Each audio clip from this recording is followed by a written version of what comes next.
Hello everyone. So this is the third time I'm trying to record this.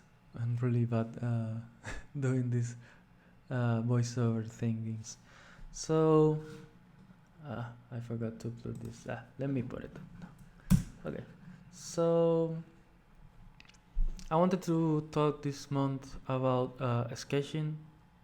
I think it's a really important thing, and not too many people talk about it, or they talk about it in a weird way, like trying to sell you, like I don't know, like it is like a final thing or something like that. But for illustration, this is a subject that I love to talk about, and especially about my process. So that's what we'll be covering in this video.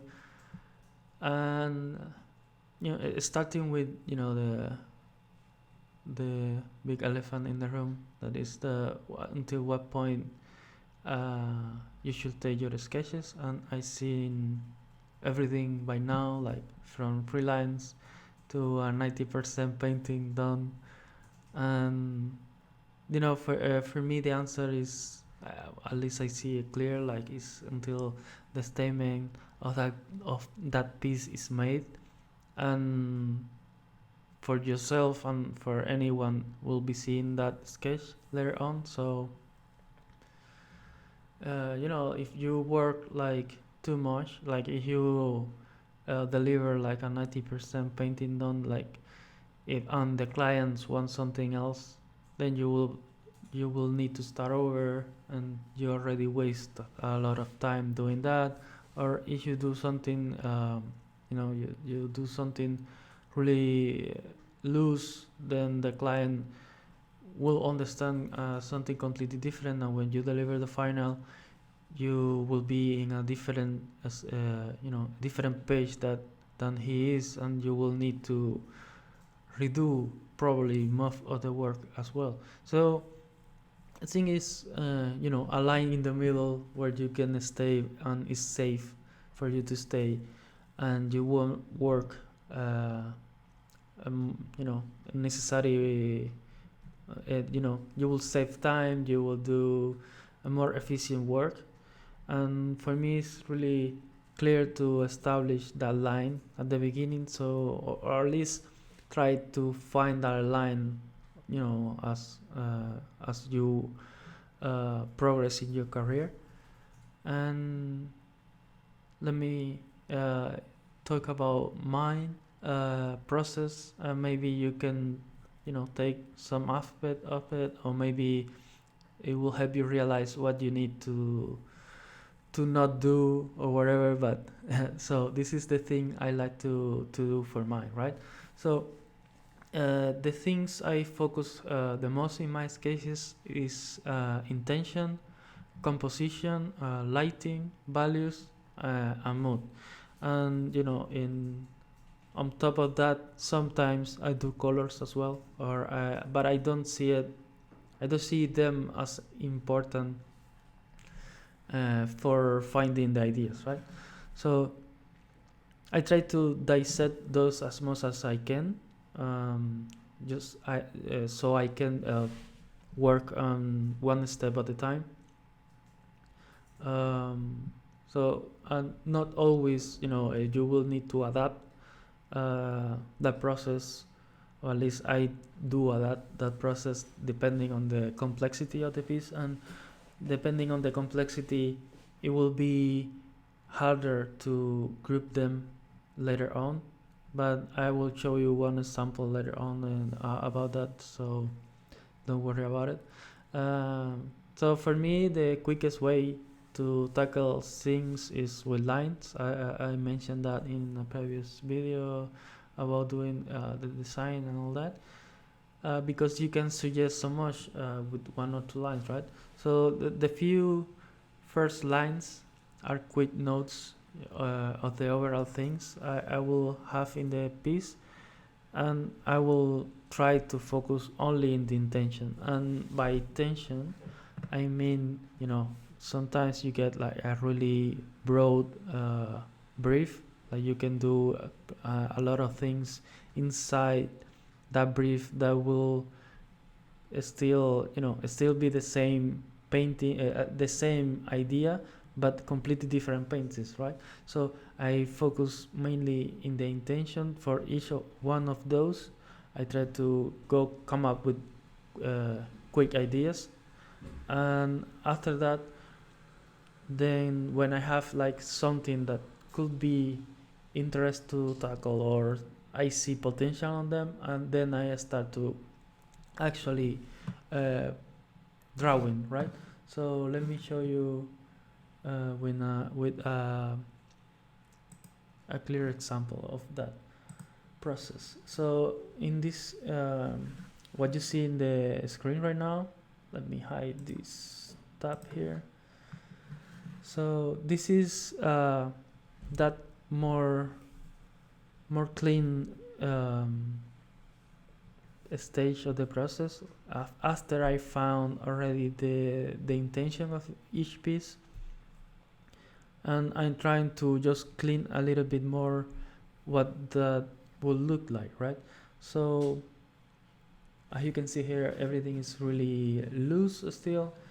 There is a little bit of work of anatomy, not too much, like really, still really stylized, really quick, really dirty, but close enough to a human figure to be recognizable. Also, some shapes on the costume that she will wear and all that, important elements for the final piece. But still, a lot of room to play with afterwards, even though sometimes I just send a sketch, like a finished sketch, but I will still rework some of the elements in that sketch that will need that reward, right? So it's something that a placeholder almost, but something that needs to be there, that I can fix later. Okay, so after this, I try to block out a simple value structure, like in this case for this piece. It might vary depending on the briefing or what is the intention that you want, but for this piece, it was clear to me that I needed darker figure, middle ground, and a more clear background, right? So that's what I did. And here, sorry, I didn't save those stages because when I working on the sketch, I don't thinking if I will show this to anyone. And most of the layer that I don't use anymore, I just erase them because I need the machine power, and I know that I will be populating these folders with a lot of layers, and I need all that, save that RAM for later. And so here is a second stage of the value establishing point, where I already start to playing with the values inside that shapes, but trying to keep that simple value structure that I established at the beginning. And it's, you can already call it like working on the value grouping, but I don't think in those terms yet. I try only to think about keeping the same value structure and define some elements, right?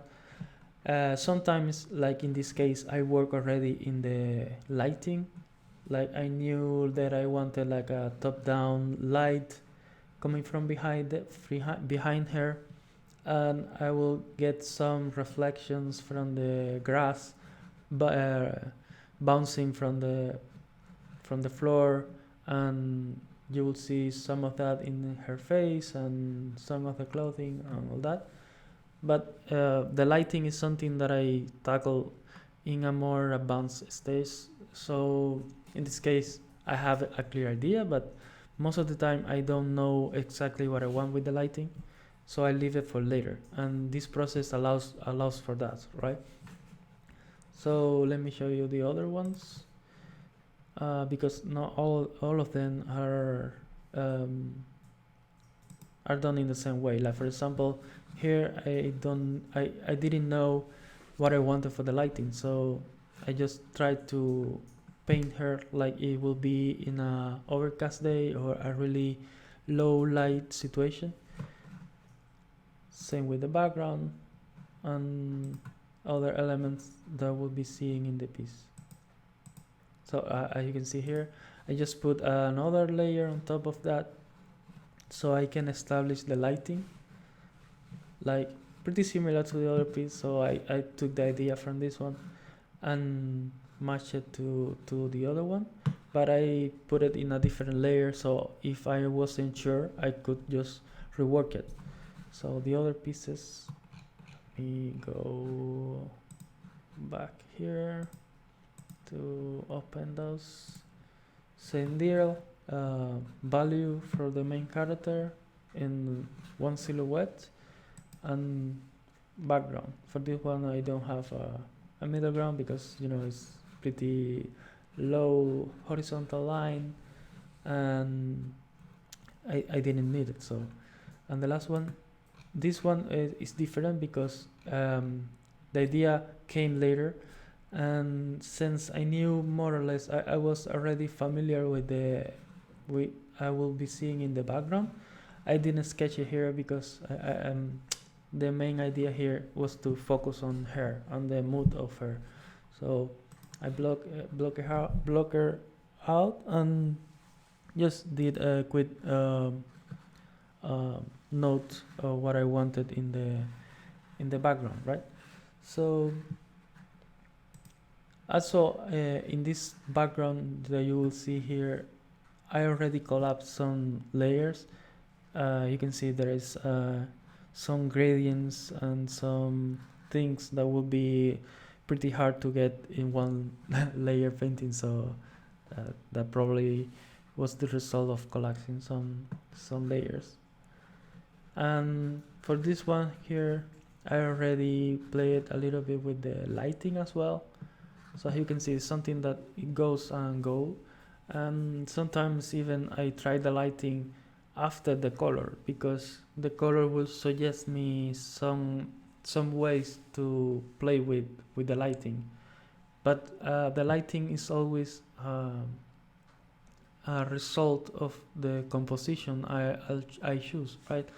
I don't use a lighting that will compete or make the composition harder to read. Everything needs to go in the same direction. So from here, I already have all the values that I wanted, right? If you make this small, you can read the figures completely well. The figure on the foreground, the middle ground, and the background that are really readable. Like I tried to play like for the background, I knew that she's in like a swamp place that has buildings and built in the trees and all that. But trying to play with the negative shades between trees, where the light and the haze of the swamp will be clearer, and that will help frame that her face. Most of the time, how you can see that's the case, and try to have those things in mind when I'm playing with the composition and the values and all that. So here as well is the mood. It's not as clear as you have the color, because that's one advantage that the color has over all the other things. Like it helped really, it's one of the best tools that you have to establish the mood of the piece. But you already have that warmth that comes from the interaction of her with the little creatures. So for me, this is already something that I will send to the client, because it has all the elements I need to play with. But in this case, sometimes I'm just more open to play with colors, and um, so I did. And here is the layer structure I use. I start with the background because the colors of the background will inform all the rest of the piece. It's a simple multiply layers. Sometimes I use this, like a multiply is really friendly to add color without modifying too much. All the layers you will put on top of black and white will modify those values, but multiply, as long as you keep your colors pretty without any sort of value. So if you use your HSB sliders, if you keep your values always on 100 and you only play with the saturation, I won't go as crazy as 40. That's too much, I think. I always try to keep from 0 to 40, and you can add those colors like that. And if it is too desaturated, like in this case, I will duplicate that and lower the opacity, and most of the time it will give me that extra punch that I need for the piece, for the sketch in this case. So you can see I have already a more established mood just with that, but then adding the color for the character. Just a quick note, like it's really dirty. Let me put a normal. As you can see, this is the normal how it looks like. There is some spot that I didn't even bother to touch because this is just quick notes, and the overall still will be comprehensible. And same thing that I did with the background, I duplicate that layer and lower the opacity just to have an extra punch of those colors, those saturation. That is something that you can do with that, is just add a hue saturation layer or a luminosity, I think it's called. Well, I will show you later. So after that, I have a more finished idea, more clear idea. The statement is almost there, but I still need like a few extra details that will help to establish that better, like something like more framing, maybe like I did with these branches here coming from the side, and adding a little bit of color as well. Sometimes I just took the liner, but in this case it will help to read the piece, so they stayed there. Some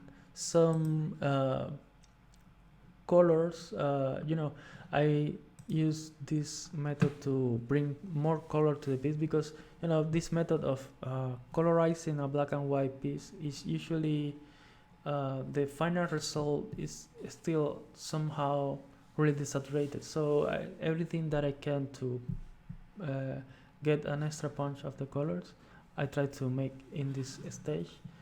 And in this case I use an add layer. Sorry for my UI is all in Spanish, but I will try to translate as better as possible. So this is an add layer, and I use let me put a normal. So this is the only thing that is doing a gradient from the side, and some rough color annotations that will help with that glow, the cloth of her clothes will have when had that that light from behind her. So the same thing goes for all the other pieces. Let me show you that. Same multiply layer to add some colors on the background, trying to stay in the same palette because I really like it, the result I got here.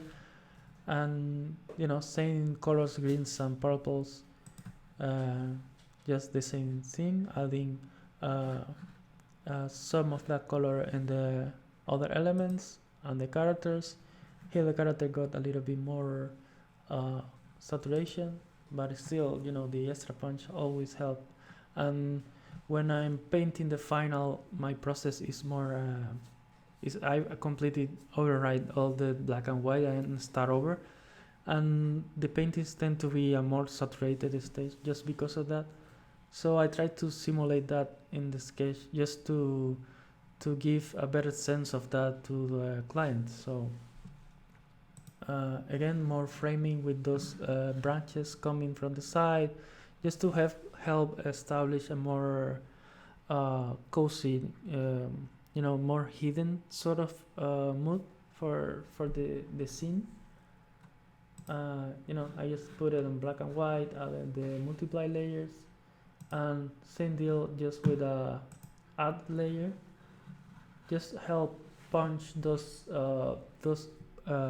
colorize the light, the rim light that you will have, and all that.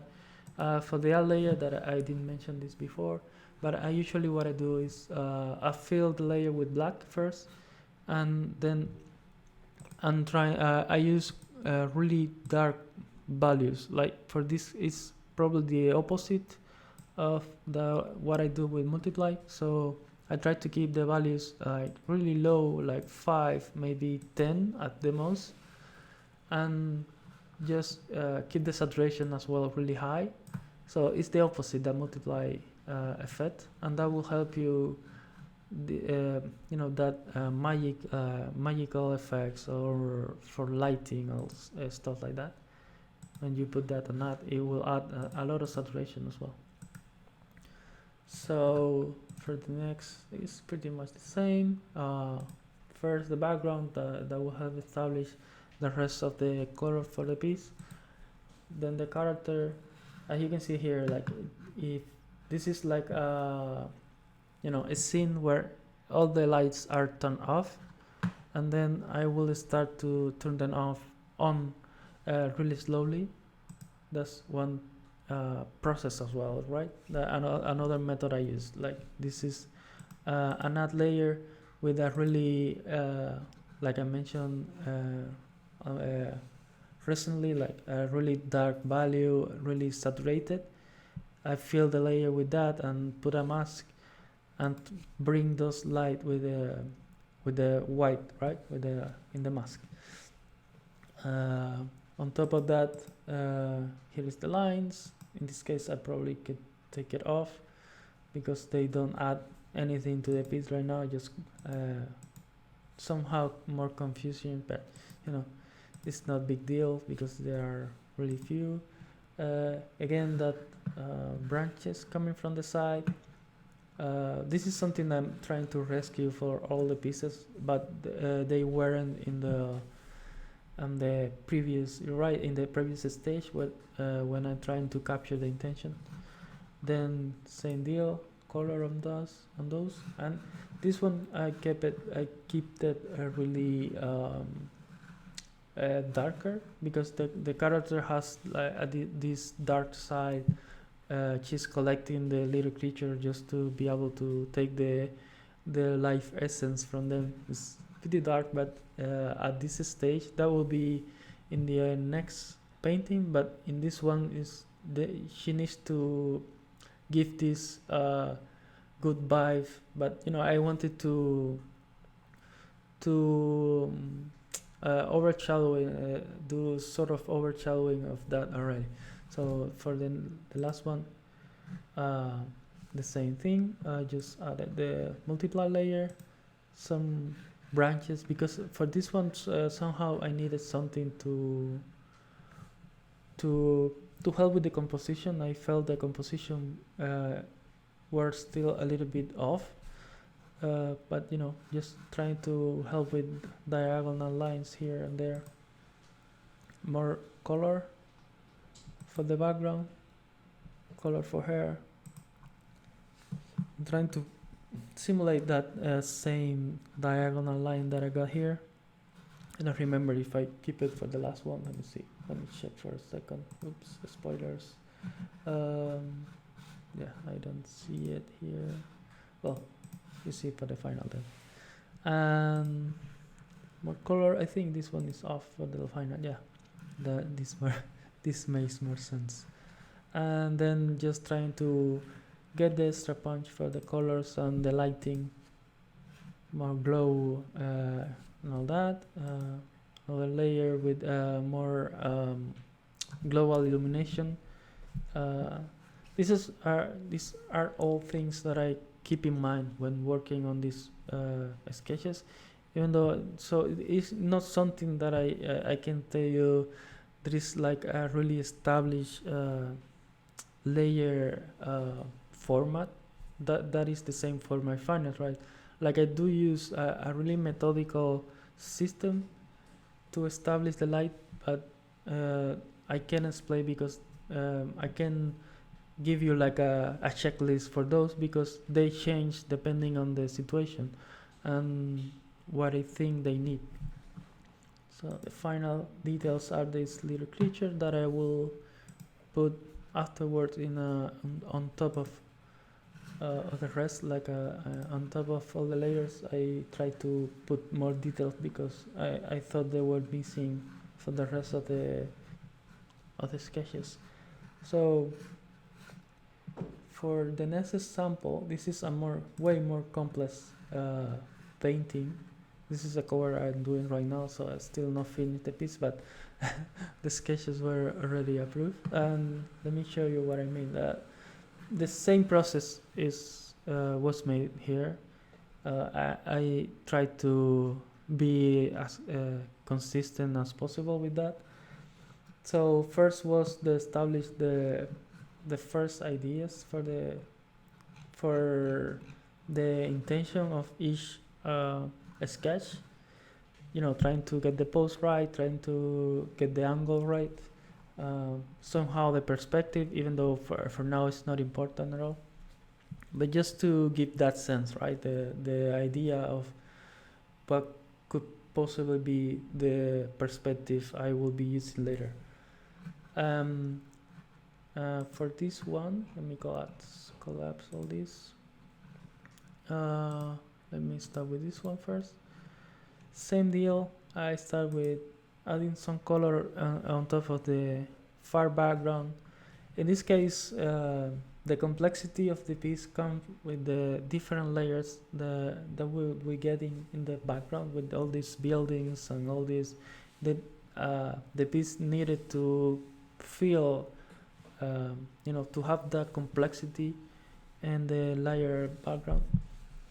So I try to keep every single mass of buildings separate, even though I probably I didn't know if I will keep most of them, but just to give the client the idea that I want, right? The layer and effect on the background.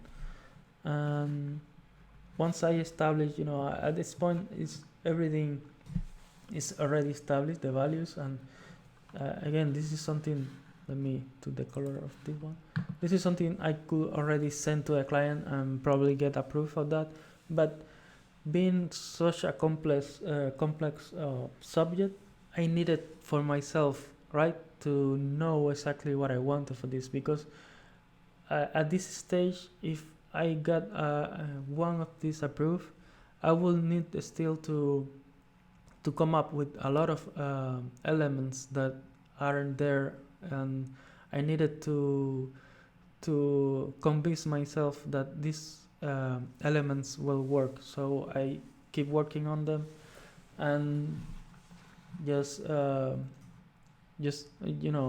next logical step is color, right? So I try to establish all the colors here, because the lighting will have a big impact in this piece. Like you can see in the values stage, like I'm playing with all these low angles lights, like the lights, maybe the sun is coming from the side behind this building and illuminating the city behind him. So I needed to organize all that in my head before sending that to a client.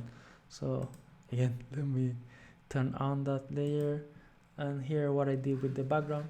Again, this is all in this case, for example, I use a soft light because multiply was a bit too hard on the values below, and I needed something more soft on that.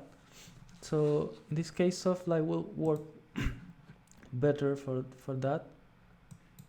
For soft light, the only rule you really need to take into account is keep it the value as close as the middle line here. So if you use the IHCSB, we'll be keeping the values on 50% and only playing with the saturation, trying to keep it in this range. So will be, I don't know, from 0 to 40 again, but the behavior of the soft light layer will keep the values on beneath it more true, but the saturation wouldn't be as strong as the multiply. So this is a compromise that I sometimes makes to, I don't know, sometimes I don't even think in the type of layer I'm using. I just know more or less the effect they will get me and just go with it. You know, sometimes it's just a gut feeling, I guess. So in this case, soft light, and I will paint on top of that more soft light. You know, all these layers are in just trying to keep that effect that I wanted, and this last one is a normal, just painting on top of everything. This is probably something that I did afterwards, so I will keep it off for now. And then the other buildings, these one are completely separate because, you know, these far background elements are, you know, their own thing, but these other ones that are closer need a more clear statement, right? So just adding this one is soft light. For some reason I just went soft light here again. But yeah, the same deal. I could achieve this with overlay or multiply. That doesn't matter really. The other two buildings, that's really saturated them. Then the building that he's on, trying to capture, I don't know, maybe he has like a red building on front that is catching some line and you know, just casting that bouncing on the building he's on. Reinforcing that idea here with this layer on soft light again, and then on top of the on top of the characters, so the weird dragon dog or whatever, you have some really muted colors. That's something that the client asked specifically, but it will be receiving this lighting from beneath, this red lighting that would probably be bouncing light from another building or something. It doesn't really matter. You maybe need some idea of what you are doing, of course, but it doesn't really matter. This is a painting. You can stage everything, and it should be that way, right? You need to just focus on those elements that I mentioned, the intention, the mood that you want, and that's the only thing that should matter here, because at the end of the day you can justify all those lights in whatever manner, right? You can tell me, like, I don't know, maybe there is a light beneath, it's shining on right at them, so it doesn't really matter. Just play with what you need, and the best way to keep that value structure that you established at the beginning, and that's all that matter right now. So the local color for the guy, and then just same deal, just put the same lighting from beneath, same as before in an add layer. These add layers for strong lights is weird. Sometimes they work really well, but for some reason in this case I wasn't achieving what I meant, so I had to lower the opacity on this, and the final would be the visual effects that I didn't touch in the previous painting because it wasn't in the intention, right? But in this case it's really important. He needs to wield like a lighting. That's the magic he has.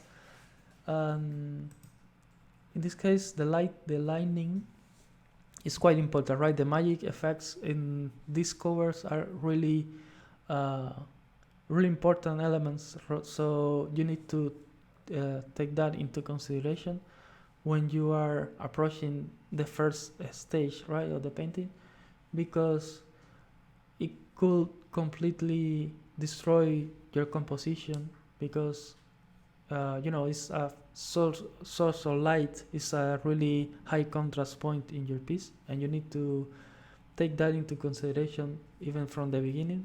But at this stage, I just what I did. Let me show you.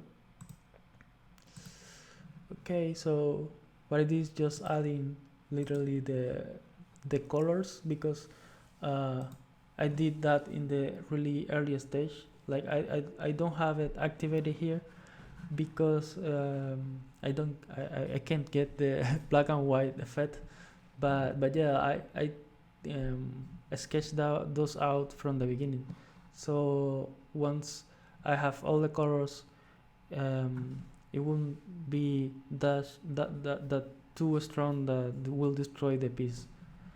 Let me show you the next piece. Like you can see here, I don't know what I have here. This is another versions. This one is this is a good example of what I meant by intention at the beginning.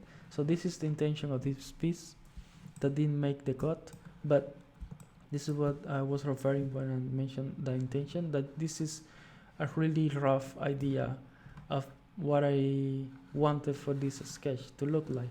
But I thought all the other ones were really more centered in the thing that the client wanted, so I eliminated this one. But a good example of the few lines that I just sketched at the beginning. Okay, so let me show you the layer for this one. Again, just starting for the background. From here, this one was a bit hard to establish the background, because anytime I put the colors on, the values completely were completely destroyed, so I need to balance those out afterwards with different layer effects. In this case, I don't know if this is the final, but yeah, hue saturation, adjustment layer, to take a lot of the harsh light. I don't know if this is the final, we'll see. So same deal, a multiply, no, soft light again for the buildings, soft light for the building he's on, and the creature that has a few layers. Let me take this off. I'll be touching like lighting on one layer, and the shadow. This is like a global illumination layer. So if the creature will be in shadows completely, and then I just put a light, this light that comes from the side. This is only to check the values, because sometimes when you start adding layers and layers, the values get a little bit muddy, and just to check only the values on the creature. Same here. You can see he has already the local values and colors already, and just here this is like another approach on top of all the other ones I mentioned before. Like I try to do something like this sometime when I'm not clear on the light source I will be getting, or the shadow pattern or something like that, so the shapes. So I just tackle the local values and the local colors, and on top of that I just add, like, I need to darken this part and just add like a shadow layer, especially if I'm planning to play a lot with that. In this case, like, on top of the shadow layer I just add the light, and just I could cut out the shadow with the light. And let me show you what else. So this is, you know, the first rough lines that are not needed right now. I think this layer is, yeah, I think this looks better. And just a new layer on top of everything to just have a more of those bounce lights that you will get, you know, most of the buildings, you know, this is a steampunk setting, and you know, you will get a lot of iron and, you know, metal everywhere, a lot of reflections, a lot of uh, uh, bouncing lights, and this is the only purpose of this layer, just to get some of that here. Then again, the special effects or the visual effects or whatever they call. Like for example, I had in mind from the beginning that in this particular sketch, his eyes will be shining. So that's why I didn't care of darkening the face. Right, the face is usually the one of the focal points of one painting, but in this case, I knew that he will have that blue shining eye. So I darken the that area so that effect will be even more strong. So you know, I will have this triangle here of the composition. So anyway, continue on. So just another layer just to get more glowy effects on those lights, because you know, it's like the idea here was like um, a really a stormy, cloudy day, but you still have like a really strong light coming from the side, and that light usually gives this glowy, bouncy effects. That this is what I wanted to capture here with this layer. As you can see, that at this point, if I put this sketch in black and white, the sketch has changed like a lot. Like this is completely different sketch from the black and white version, but I needed this for myself. Like I needed to see this as close as possible to the final, and that's what I meant at the beginning with, you know, the statement of the piece. This is just to add variation to the visual effects and some of the colors. That I do that sometimes as well with another layer, just to play it and don't have like a really repetitive colors on the visual effects or something like that. What else?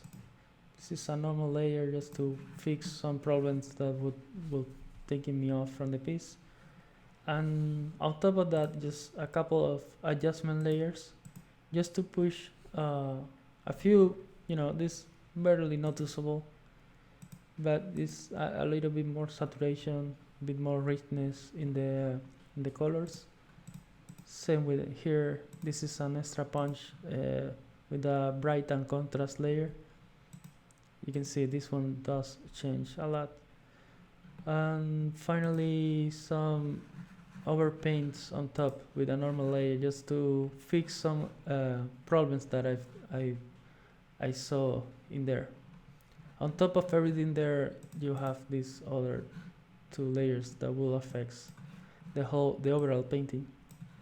And the final sketch will be this one. This is the one the client choose, and I will go over really fast because it's more of the same. I don't know which one is the final I took. I think a combination of all. Yeah. So let me turn on these layers. You can see here, this is probably one of the layers that changed the most of the piece, and is on top of everything, on top of all the colors and all. So just to get a more rich layer in effect on that background, right? Just adding more details, more colors. Okay, yeah, I don't know if this one stays. So uh, visual effects. So I'm missing one layer I don't see right now. So you can see here I have one layer that is on all the time. This is because it's a book cover and need to keep all the important elements in the center area because at the bottom will be the title and the top will be the author name, so I need to keep that in mind all the time. Yeah, this is the final. Let me took this one off. Yeah, so this is the final for this one. This is sketch with the added intensity and brightness, and you can see here we have the lateral light coming from the side, really strong, and that light will help to cut out the dog dragon figure and the character, as well as keeping him in the darkness, like maybe there is a big building in front of him that will be casting all these shadows, and just maximize that intention, that mood, and the reliability of the piece itself. And yeah, let me see. Yeah, that's the last one. I don't know. I think I I repeated a lot of the same thing here and there, but I hope you get a better sense of my workflow for this. And it's understandable enough. Another thing that I forgot to mention, I don't know if I mentioned it in the few times I already tried to record this, but even though after all this work and all these building layers and all that, but you get to one sketch that you really like, and I would recommend you 100% that you only send one sketch. It doesn't matter if you spend like a whole month just working on your sketches and you want to show that to your client or whatever. Just don't. Just send one sketch. Yeah, it's not always a client has the sensitivity that you have, and it's like a sixth sense for an art director just to choose the only sketch that you don't want to paint. So if you don't want to paint something, just don't send it. That's the whole point, that you need to still enjoy the whole painting process. And if you do that, you send like a bunch of sketches just because you want to show off that you worked a lot and you took a lot of effort to do them and all that. I mean, yeah, you will make that statement, but then you will suffer if they choose like the terrible sketch that you don't want to paint, or the one you won't enjoy. So if there is one that you don't want to make, just don't send it. Just send the ones that you are really happy, and you could spend maybe a month or maybe 2 months just painting that piece. Yeah, after a few bad experiences, that's my biggest advice, if anything, from this video. Okay, I've been talking like for, I don't know, maybe 50 minutes already. So I really hope this video helps you guys to at least understand my process, and maybe you could take some few notes here and there to use in your own process. If you have any question or whatever, just pin me on here on Patreon, or send me an email or whatever. You know all the ways you can reach me. And yeah, I would love to know what you think about the video. Thank you. Bye.